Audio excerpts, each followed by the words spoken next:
નમસ્કાર, આપ જોઈ રહ્યા છો સ્પાર્ક ટુડે ન્યૂઝ। છોટાઉદેપુર જિલ્લા ગોકુલધામ રિસોર્ટ જે ઘેલવાટમાં આવેલી છે ત્યાં આચાર્ય સંઘનું શૈક્ષણિક અને વહીવટી અધિવેશન યોજાયું। છોટાઉદેપુર જિલ્લા શિક્ષણ અધિકારી આનંદકુમાર પરમાર, ગુજરાત રાજ્ય આચાર્ય સંઘના પ્રમુખ ભાનુભાઈ પટેલ, જિલ્લા આચાર્ય સંઘના પ્રમુખ હિતેશ ચૌહાણ, પૂર્વ ગુજરાત રાજ્ય ઉચ્ચતર માધ્યમિક શિક્ષણ બોર્ડના સભ્ય મુકેશભાઈ પટેલ, ગુજરાત રાજ્ય આચાર્ય સંઘના મહામંત્રી ભરતભાઈ ચૌધરી, આચાર્ય સંઘ મહામંત્રી મિતેશભાઈ પટેલ, છોટાઉદેપુર જિલ્લા શિક્ષણ નિરીક્ષક કેબી પાચાણી, વડોદરા જિલ્લા આચાર્ય સંઘના પ્રમુખ અશ્વિનસિંહ ગોહિલ, નર્મદા જિલ્લા આચાર્ય સંઘના પ્રમુખ નિલેશભાઈ વસાવાની પ્રેરક ઉપસ્થિતિમાં આ અધિવેશન યોજાયું, જ્યાં દીપ પ્રાગટ્ય બાદ અધિવેશનને ખુલ્લું મૂકવામાં આવ્યું।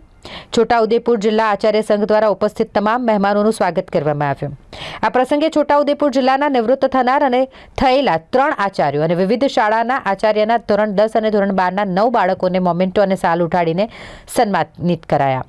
આ પ્રસંગે તમામ મહાનુભાવોએ પ્રસંગોરૂપ ઉદ્બોધન કર્યું। ગુજરાત રાજ્ય આચાર્ય સંઘના પ્રમુખ ભાનુપ્રસાદ પટેલ, રાજ્ય આચાર્ય સંઘના મહામંત્રી ભરતભાઈ ચૌધરી, મહામંત્રી મિતેશભાઈ પટેલ અને અન્ય જે મહાનુભાવો અહીં હાજર રહ્યા હતા તેઓ દ્વારા ચર્ચાઓ પણ કરવામાં આવી। છોટાઉદેપુર જિલ્લા આચાર્ય સંઘના આજના અધિવેશનમાં રાજ્યના પ્રમુખ તરીકે ઉપસ્થિત રહેવાનું થયું। આ અધિવેશન શૈક્ષણિક અને વહીવટી બાબતોની ચર્ચાનું અધિવેશન હોય છે। રાજ્યના પ્રમુખ તરીકે અમે જિલ્લાના જે આચાર્ય મિત્રો છે એમના કંઈ પ્રશ્નો છે, એમની રજૂઆતો છે અને અમે અધિવેશનમાં સાંભળતા હોઈએ છીએ।